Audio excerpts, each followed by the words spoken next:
All right, thank you so much for joining us today, Stephen. I appreciate you being here for our community quotes.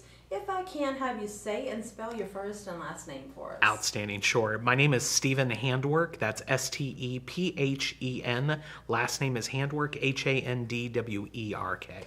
Great. Again, thank you for being here today. So let's get started. I know that you have a history here with AOC. So tell me how you first got involved with AOC. Wow. So I get that's going back a while, but I first came in as a content creator. I found out about the amazing services that we had, and I saw it as an opportunity to get more progressive views out in the community, to have a way to facilitate conversations. And so I came in like so many others do, through coming in the door to wanting to create some content and put that out in front of folks.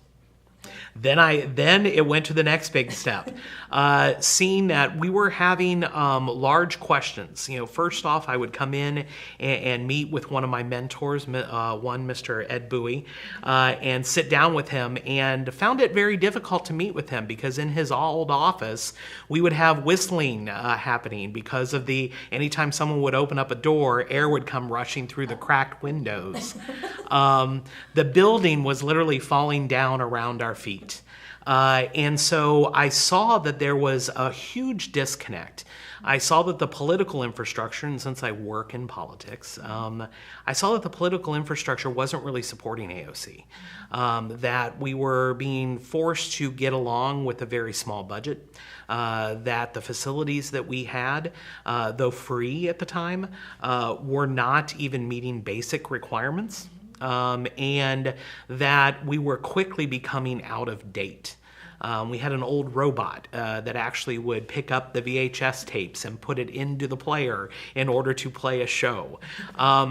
This was not state-of-the-art technology. This was not an easily sustainable program. And what year was that? So this would have been about 15 years ago, I guess. 12 to 15 years ago. So around that time, I was recruited to be on the board, I think probably because of some of my political affiliations. And I saw it as my position to start working with candidates that were running for office in order to show them the huge benefits that they could have by integrating their campaign plans and working with AOC in order to facilitate that.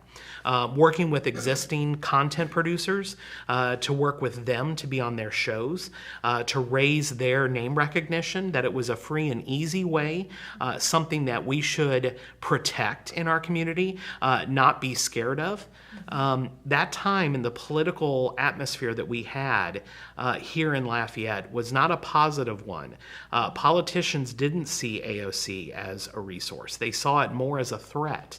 And because of that, we had to do kind of an image shift. We had something very good working for us, though, 12 years ago. We had a bunch of term-limited individuals that were going to have to move off the council.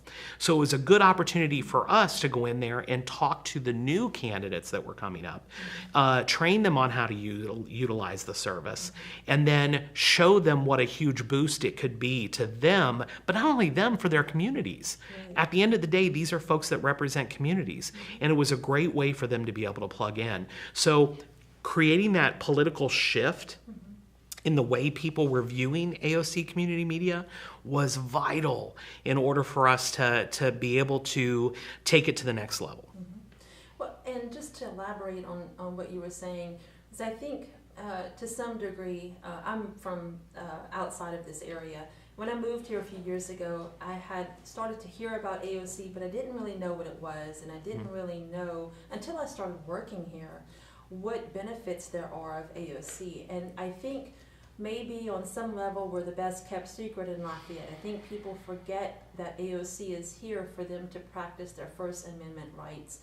How do you feel about that? The public using AOC to exercise their free speech. Well, look, it's absolutely vital for us to have that sort of an exercise. I think with the changes that we're seeing in our education programs, that a lot of students aren't really up to speed on what freedom of speech actually is and how to exercise that. And so being able to have a resource like this, when I first got involved, AOC was only seen as a community access channel. Okay, there was no such thing as our podcast. There was no such thing as our editing bay, where people can come from all over the city, and come in and actually practice what it is they're doing. One of the days that probably was most impactful for me was to see a 7-year-old teaching, and I believe, at least my memory tells me, that it was a 70-year-old, that we had a 7-year-old teaching a 70-year-old how to use FaceTime. This was way back in the day when FaceTime was just brand new, and being able to see that sort of evolution of being able to use that live conversation to be able to see a grandparent be able to connect with their grandchild that had to move out of state for a job. That was just so impactful to me, and that showed me that this really isn't just about those cable access channels. It's about teaching media literacy and helping individuals bridge that digital divide that sometimes gets in the way, or whether it's because of age, whether it's because of poverty, whether it's because of just a technology disconnect.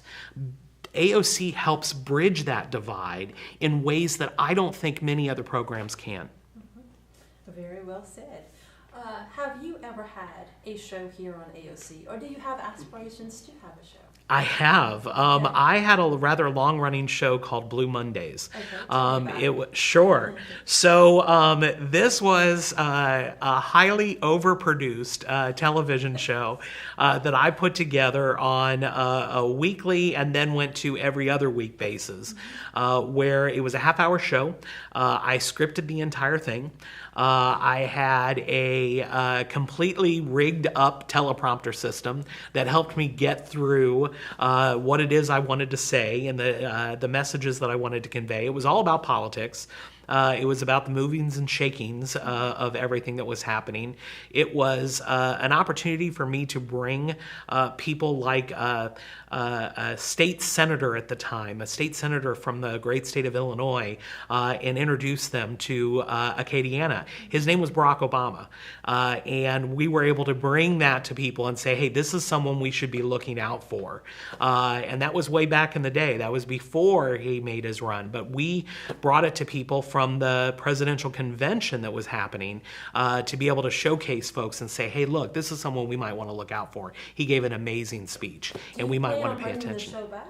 You know what? Now, in the role that I have for the past 7 years, I've been the executive director of the Louisiana Democratic Party. Therefore, I have an entire state that we're trying to get Democrats elected for. Yeah. And so I'm a little bit busy. Yeah. Also, too, when I say something, it tends to be a little bit different because now I speak on behalf of an entire party and on behalf of, right now, just this year alone, we've got 1,350 Democratic candidates on the ballot this November, and so I speak on behalf of a party that represents all of them. So when I get back to my free time, when I can go back to being semi-retired, I will actively seek to not only set up a regular radio program here and podcast, but then I will also bring back my television show gladly. Gotcha. Tell me about politics. How did you get involved with that? Were you always interested as a child about politicians and elected officials, or was that something that grew on you as you got older? It was forced upon me. Growing up, my first election was in 1988, and that first election, because of my family, because of where I was raised in a small town called Orrville, Ohio, and the tradition was there to be Republicans. And what I found was, as I began my coming out story and began figuring out who I was, I found that the party that I was trained to believe in, the party that I was trained to follow, was not representing me and certainly did not have my best interest at stake. And so when I saw that, I was able to make a huge aha moment and realize that I better get involved. I experienced some discrimination in my life and ended up moving down here here and found that the joie de vivre of Lafayette, Louisiana was something that I didn't want to lose. But at the same time, I found that being gay in the South was incredibly difficult. Being a member of the LGBTQ community here was a struggle. And because of that struggle, I felt like I had to get involved. So I started getting involved in politics and quickly became involved in national politics. I wanted to make the Democratic Party better on LGBT issues. So I joined an organization called National Stonewall Democrats. I ended up going on to their national board. I ended up becoming the board co-chair for their PAC side of business. And so we raised tens of thousands of dollars for candidates across the country and helping elect pro-equality Democrats, especially in primaries, where we could select a better Democrat to run. We also at the same time worked to make the Democratic Party more inclusive and more aware of the issues of the LGBTQ community. And largely, we were able to declare success. At the same time, Louisiana, in our opinion, was falling backwards. One of the programs that I worked with, and AOC was a big part of it, was a program called Bullying Stops With Me. We're seeing way too many children in the state that are facing bullying for a whole host of different reasons. And it's because of a lot of different reasons.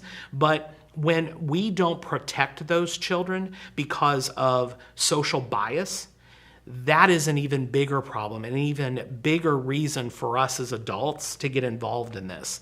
And so that was a program that really kind of got me involved here and made me pay more attention to Louisiana. At that time, I decided I've got to get involved in Louisiana politics to make life better for the people that I purport to represent. So we worked on running a bunch of progressive candidates for the Democratic Party. We were able to elect a new chairwoman, Senator Karen Carter-Peterson, who she and I have been kind of like Thelma and Louise over the past 7 years with the party, making the party better, bringing more resources to bear. Gotcha. Stephen, it sounds like you're a busy man. Yes. You wear many different hats and you Yes. got a lot of irons in the fire. So with all of that hard work, you do have to let your hair down occasionally. And in the South, we have an expression, laissez le bon temps rouler, let Sure. the good times roll. Sure. How do you like to let the good times roll? Oh, goodness. My fuzzy slippers, an adult beverage, and my two Great Danes. Being able to kick back, my husband and I have been together for 18 years, and really what he and I both joke, we both work in the community, and our idea of relaxing is being able to kick back just amongst ourselves and our dogs and be able to watch, some ridiculous program on HGTV or one of our favorite shows here on AOC. It's a really good way for us to be able to kick back. But more than anything, what I love about Acadiana is there's no other place that I have lived, and I've lived all over the country. I've traveled all over the country for sure. There's no other place that you can go to almost any local restaurant and on a Thursday night, there's a live band playing, On a Friday night, people get together and close down the downtown in order to be able to get together. And it's young and old and black and white and gay and straight. And it's everybody together, kicking back, enjoying some music, and really being a community. I never had that in any place else that I lived. And being able to come here and call this home is something that's so exciting for me and something that I will really be remiss if I get pulled out of here because I really love this area. Well, I'm going to go back to politics for 1 minute because I had an idea of a question as you were talking about that that came into my mind with politicians and elected officials. Sometimes they like to intervene maybe in programs where they shouldn't, or programs that affect the community and there's an outcry in the community. One such recent event was with the library situation. Mm-hmm. Can you tell me your thoughts on that program and what you think should happen? So we have a very big problem where politicians overreach in the jobs that they're in and start making decrees as to how they're going to force the people who live in their as their constituents, how they have to live their lives. That is a huge overreach. The mayor-president overstepped his bounds by a mile. He has no business trying to dictate what organizations do in our community. At the end of the day, the best thing about our community is that we are so rich in our diversity. If you do not want your child to go to the event that the library was putting on, then don't bring your child to that event. I mean, it's a really pretty easy situation. And if the mayor-president is correct, and that is not something that our community would want, that is not something that parents would support, then guess what? No one would show up, and the library would never hold it again. But the fact of the matter is he did exactly opposite of what he was purporting to do.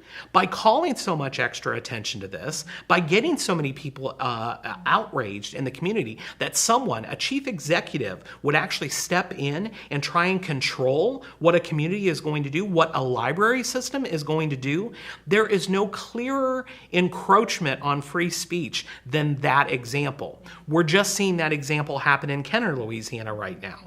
Where the mayor actually came in and said, you're no longer allowed to purchase Nike in our city. What a ridiculous overstep, overreach. And now what's even worse is seeing politicians trying to crab walk out of these situations that their mouth gets them in trouble with. At the end of the day, focus on doing your job. Make sure that we're getting better contracts signed, that we have better trash removal services. Make sure that the potholes are getting filled. Make sure that our infrastructure can actually handle when we get that 100-year storm. Those are the things Mayor-President should be working on. Those are the things our members of the council should be working on, and they should stop worrying a little bit less about the things that our community is trying to do to make ourselves more welcoming and more inclusive. Very well said. Not that I have strong feelings about that thing. I do agree with everything you said, and in addition to that, someone mentioned during the town hall meetings that a truly good library has something in it to offend everyone, and I agree with that. I think there's going to be books on every topic, and if you don't like it, just keep walking by them. You don't have to pick up the book. That's exactly right. It's there. What I find so offensive about libraries is that they have a self-help book for every problem that I didn't even know I had, but now I'm going to obsess about. That I find offensive, but it's not like I'm going into the library and burning all of those books. I don't do that, okay? I just walk past that section. Exactly. That's all you gotta do. That's right. Well, let's talk about books. What are some of your favorite books? Or is there one particular book that you would recommend everybody read? So I am addicted, obviously, to political books.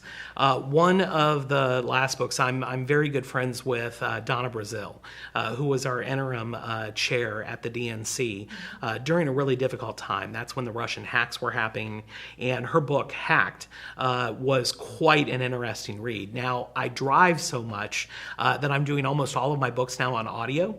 One of the things, though, that I do, and I'm desperately waiting on a new book to come out. I am addicted to the Harry Dresden files. Those books are just so amazing. They are completely fantastical. They are completely out of the realm, but I am so drawn by a story that can take me out of the moment that I'm in, the stressors of, politics and throwing punches and defending our folks and standing up for the civil rights of individuals, that having something that can quickly and easily for 30 minutes take me out of that world and give me a bit of a respite, that is so great for me. So I do like a little bit of both. Okay. If you could be or spend one day in someone else's shoes, who would it be and why? Wow. And And it could be someone from history. Doesn't have to be living or deceased now. Yeah, so that is a really interesting question. I mean, I'd like to not overthink this. What I would probably like to do is I'd like to put myself in the shoes of someone like Dr. Martin Luther King. I'd like to put myself in the shoes. Matter of fact, I'd like to put myself in the shoes of some random dude back in the early 1960s. And I'd like to see and hopefully pray that my call to civic justice would have called me to get involved in those very difficult days, that I would be there with my community members and standing and marching in those lines, standing up to the police violence. I would hope that I would be able to do that. I hope that I would have that strong of character, that I would be able to be there on those front lines. Well, this is an interesting question that I usually get a diverse answer on, but I think you may have already touched on it earlier, because I'm thinking he would probably be the most famous person you've ever met. But my question is, who is the most famous person you've ever met, and what was the most interesting thing about them? Oh, wow. Well, so I've met President Barack Obama multiple times. The most interesting thing about him is he has very soft hands. Like shaking his hand, it was like, wow, you have really soft hands. What moisturizer do you use? That was it. One of the people that blow me away at their skill at working with people is President Bill Clinton. Ever since I've met him probably 30, 40 times, I've done events with him. The thing that blows me away is from the second time forward, after having met him and been introduced to him, he has remembered my name. You're kidding. Every single time. Stephen Handwerk, you're from Louisiana, right? You've got great food down there. Man, I need to get back. Blew me away that he remembered. I mean, because the first time he met me, I was just kind of like staffing him at an event. We were having a fundraiser. We needed to make sure he got to the right places. Backstage, I was able to shake his hand, take 2 minutes of his time. Ever since then, he remembered me. So now I go to events and he's there, and a warm smile, a big hug. And this is from a former president, and so those people always, certainly influence me. Another personal hero of mine is former Congressman Barney Frank. He and I were able to become friends. He is actually the founder of Stonewall Democrats, and being able to learn from him over the years has been amazing. Mm-hmm. So I had to give you 3. Yeah, I appreciate that, and they might be someone that you would invite for dinner, because my next question is, if you could invite or have dinner with someone living or deceased, who would it be and why? And it could be a group of people. It could be not just one, but several. Yeah, look, if I could throw a dinner party with anyone alive or dead, I probably would have to go back in time and look at some former presidents, and it would be amazing to me to be able to put people together like, Jimmy Carter, the presidents that are still alive, being able to sit down and have a dinner with them and talk through. I'd love to be able to do this sort of an interview and sit down with, Jimmy Carter and with President Clinton, and be able to actually really talk through some of the more mundane things about how lonely it was on the campaign trail when they first were out there, when no one's paying you attention, and you go to shake hands at a diner and everybody's more interested that their eggs were overcooked than they were about, shaking your hand or paying attention that you're running for office. So it would be really cool to be able to talk about those things, because I think a lot of that stuff doesn't get covered. Correct. Where do you see yourself in 10 years from now? Retired with my feet up, a beautifully blue country that just is iridescent because we've elected good progressive leaders that are more concerned about giving us and enshrining more rights than taking them away from us, that we have free speech everywhere, and that in every community throughout the country we have places like AOC Community Media. That is my dream, and I would hope that we could somehow get there. Do you have any political aspirations? God, no. No, I mean, I'm the guy that helps people. I really don't have a desire. If there comes a point in time where I feel like I have to get in, I have to get involved, then I will consider that. But that is really the furthest thing from where I'm at in my mind, at least right now. Gotcha. What achievement are you most proud of? Wow. I think I'm most proud of. Look, I'm going to bring it back to here. I'm most proud of the work, the time that I served on the board of directors here at AOC Community Media. We were in a really difficult time in those early days. We were in a broken down library that had more holes in it than it did walls. It was all old and barely functioning analog equipment, and we were in a really rough way. We had to figure a new way out.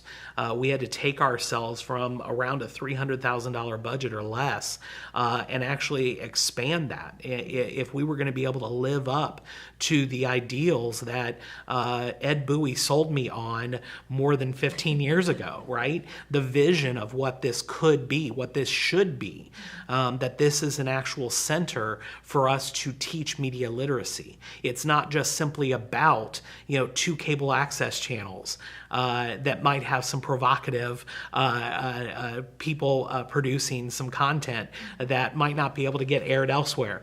This was literally about building a community and teaching folks to exercise regularly their freedom of speech rights. Stephen, who would you say is one of the most influential people that have been in your life? Ed Bowie. Seriously. Being able to see the way in which he conducts himself and the way that he's run this organization in the really lean and mean times, being able to stick to the fact and fight for people that he may or may not believe in what they're saying. But he would fight until his dying breath to make sure that they had a facility that they could actually utilize to be able to put their message out there. That, to me, is something that I don't know if I have got that in me. I'd like to think that my time serving on the board that I always aspired to be like Ed Bowie, but that is most definitely someone that I am so impressed by. Being able to build this facility, be able to have the early vision when we literally were running everything off of VHS tapes. I still can't get over that. To now, today, that we're touching so many different communities in so many different ways. That this facility is state of the art. That we've got the capacity to do things like this. Professional production in order to be able to tell stories is just outstanding. What is the best advice you've ever been given? Or what advice do you like to give to other people? Yep. The best advice I was ever given was by an old boss of mine that told me that in any professional career you have, you've basically got 6 bullets in your revolver. Pick and choose when to fire them wisely. That, to this day, is something that I constantly remind myself of. Pick and choose which hills you want to die on.